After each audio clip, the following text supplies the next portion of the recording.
Hey, what's up everybody? Bill DeFreitas for the GCVC, and we are back with another athlete spotlight. This past weekend, we drove out to Concept BJJ in Chatham, Ontario to meet up with another one of Canada's young promising grapplers. He's a fight to win vet and a world's Nogi bronze medalist. You can check those matches out on Flow Grappling. The fight to win match is super fun. Really recommend checking that one out. He trains at Tecumseh BJJ.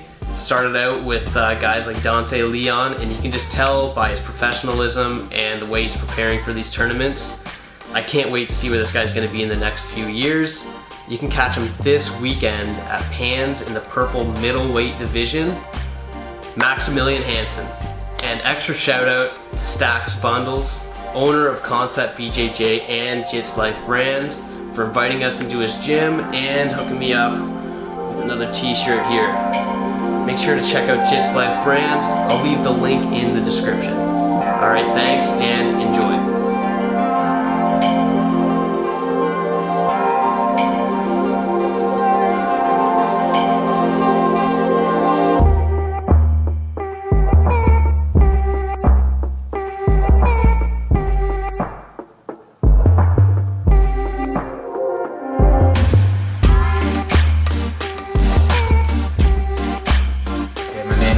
Maximilian Hanson from Tecumseh Jiu-Jitsu, and I'm a purple belt in the middleweight division.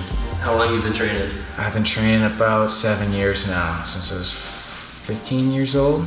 Yeah. And whereabouts did you start? I started Tecumseh Jiu-Jitsu. I've been there my whole life, but as I've gotten more experience and fought better guys, I've started to travel, training in Ohio, Toledo, Toronto, London, trying to get as much experience as I can. Yeah, so 15 years old, that's pretty young. What got you into it that early? I used to play football. I played it for like 8 years.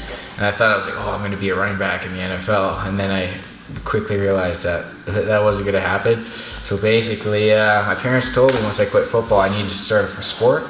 And jiu-jitsu was always something that I was thinking about, because that gym in particular was always close by my house. And what's better than fighting, right? Yeah, so I watched your matches from Fight to Win. I watched the in-houses. Yeah. You've got a great game. The leg pummeling, good control, good at chaining the lower body attacks, the upper body attacks. Yeah. I'm just wondering, what's the way that you go about training? How do you kind of break down what you like to do?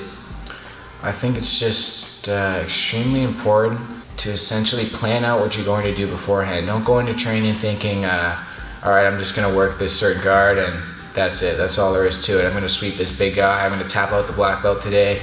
I'm going to smash this guy today. You should write out exactly what you want to do, exactly what you want to work on, whether it be, again, chaining lower body attacks to upper body attacks. And then when you actually go into the training room and open sparring, you shouldn't be focused so much on winning. You should be focused on landing what you had planned beforehand.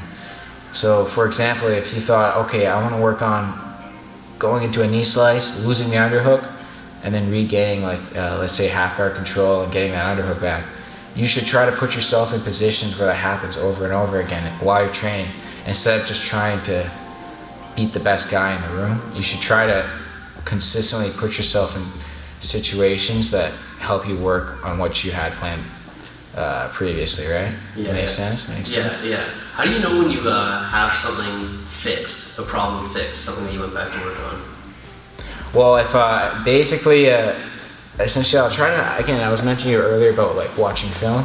I'll try to see these sequences, and then I'll experiment and I'll drill and I'll see, okay, this works this way, this works that way, and I know I have something fixed when I can essentially pull off the move without using energy. Is if I know if I'm in this position, let's say like my head's on the shoulder, hands here, here, I know the guy can't move, I know the guy can't do this. There's a reason these techniques work. So if you can consistently land it and then start to land it on higher level guys and then start to land on higher level guys without even expending too much energy, you know you got that move down or the sequence or whatever you're working on, right? Yeah. Compete all over the place. Are you mostly Nogi, would you say?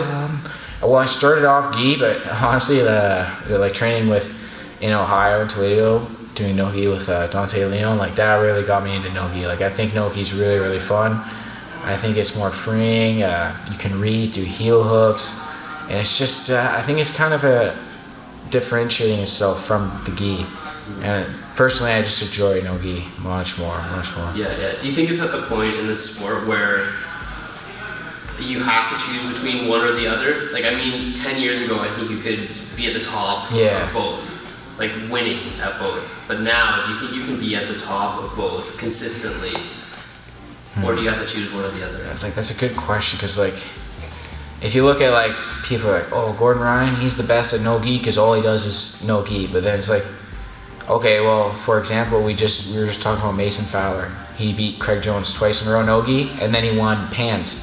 He won Pans in the gi. Brown belt. Yeah, brown belt. And like, that's a tough division. Like, I don't care if that's not even black belt, but just wait and see. Like, I'm just saying it's more impressive that he beat Craig Jones. Yeah, exactly. And like, it's like you can go back and forth because it's the same concepts. I think it's about your preparation going to the tournament. I think if you're just, let's say you're going Donald Cerrone style, taking like matches on short notice, just going into it, you won't have success. But if you're preparing correctly and going to according with what you're going to compete in, right? Like, let's say you're going to no-gi competition, you wouldn't be training worm guard. Yeah. Right? But you're going to gi competition, basically prepare for what you're going to actually compete in. I think you could actually do both. You can do both. Like Roberto Jimenez, for example. He does both. One of the best in both. Good point. How was the Fight to Win experience, actually? Like, what was it like being part of that production and all that? Fight to Win was really, really fun, actually. I like what they do. They get a lot of names out there. They pump out matches. They get you experience with the sub only, which, like, you know, in Canada, we can't even do heel hooks in competition, which is crazy. But it's like, it's awesome that you can be anyone and get in the Fight to Win and make a name for yourself like that. And it feels like it's like a WWE almost. You coming out, smoking fog. It's awesome. It's a really cool experience. It feels professional. Yeah. Speaking of the walkouts, did you know the guy was done when he came out to Drake? Oh, that's funny, man. Honestly, I wasn't even focused on the music or anything. I was trying to be like dead on focus on this guy, like trying to like go over my game plan, right? I don't even know. That's funny though. So you're getting ready for Pans next weekend, I guess, right? Yeah. What do you prefer? Are you just trying to get matches in? Do you prefer the one-off like super show, or do you prefer these tournament bracket type things? That's a good question, because I think so. Before COVID, it was easy just to go to a tournament once, twice, 3 times a month. But now, man, so I've only competed 5 times this year. So I'd much rather do something like Nogi Pans, because staying match ready is super important. You need to have matches in competition. It doesn't matter how you emulate in the training room. It's going to be different in the tournament. For example, like Tyson Fury will always talk about it, how he's talking about his first matchup leading up against Deontay Wilder, how he wasn't match ready. And you saw he got knocked down. It was a close fight. There was moments for both competitors. But then Tyson finally was like match ready. He didn't have that long layoff where he got fat and did drugs. He had a couple fights, right? He was consistent. And then you saw in the rematch, it wasn't even. It was a blowout, right? It was complete like domination. So yes, I definitely favor doing more matches over just the one super fight. I think that's reserved for the top guys who already have experience. Okay, that's a good way to look at it. Yeah. And which division are you going in?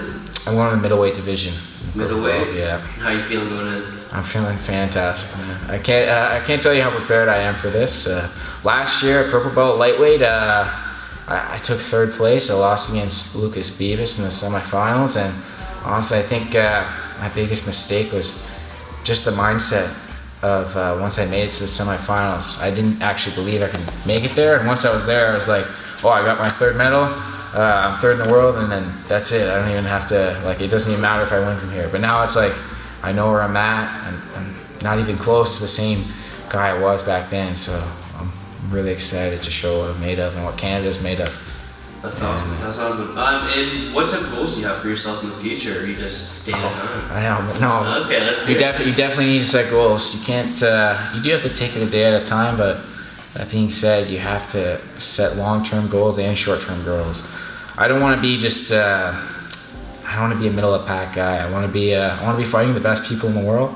I don't really care who it is. I want to get to a point where I'm fighting the best black belts, like taking on guys like Roberto Jimenez, what have you, Craig Jones, fighting those guys. It sounds unrealistic now because I'm a purple belt, but there hasn't been a second over the past year where I haven't been thinking about one day I'm going to be fighting those guys, one day I'm going to be beating those guys 100%, and beating the other up and comers who come up with me, right? One question I always like to ask guys, because everybody has a different answer usually. Yeah. Why do you grapple? Oh, why do I grapple? It just it feels like you can make your own path in grappling. You don't have to basically answer to anyone else. You can construct your own path, make your own gym, do what you want, but in a disciplined manner. Like it's basically like you're teaching yourself how to live life to the fullest, in my opinion. I feel like I wouldn't be living life to the fullest if I wasn't grappling. I'd be just like any other person, going to my job, coming home, watching Netflix, and then calling it a night. I honestly would rather be dead than do something like that. It sounds terrible to me. That's it really awesome. Does, man. That's awesome. Well, Yeah. Max, really appreciate your time. Oh, thank you. Good luck at Pans. Yeah. Good luck in the future. And if you have any shout-outs, please go ahead. Okay, shout outs, Gabriel Matai, TJ Laramie, the legend. TJ Laramie, UFC fighter. He's going to be champion one day. He's out of Tecumseh Jiu-Jitsu too. He's a blue belt world champion Jiu-Jitsu. Not a lot of people know that. Guy's the beast. Dante Leon, of course, legend. He's going to tap out Roberto Jimenez. But yeah, those are my shout outs. Oh yeah, Eric Marintet, Dozer, head coach of Tecumseh Jiu-Jitsu. Guy's a beast, man. He can lift some serious weight. Awesome. Cool. Leave it at that. Appreciate it, man.